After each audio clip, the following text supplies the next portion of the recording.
Welcome to the Tech Egg. Don't get scrambled. Enjoy the video. In this video, I will explain how to buy USD with MetaMask. First, install the MetaMask extension or app.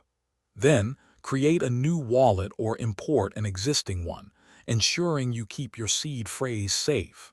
Finally, connect your wallet to the appropriate network like Ethereum to begin your journey into decentralized finance. Next, you'll need to fund your MetaMask wallet. You can buy cryptocurrency, such as ETH, directly through MetaMask using a linked payment method.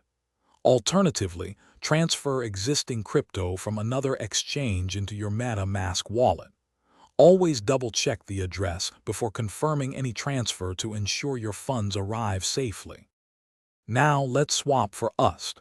Within MetaMask, navigate to the swap function.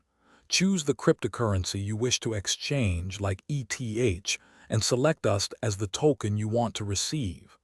Carefully review the estimated gas fees and the exchange rate before confirming the transaction. The swap will then process on the blockchain. Finally, verify your USD.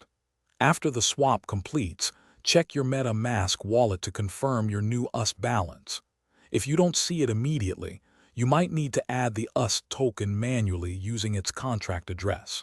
With your USD now visible, you're ready to use it for various decentralized applications and transactions. Thanks for watching. Consider subscribing if I helped unscramble your problems.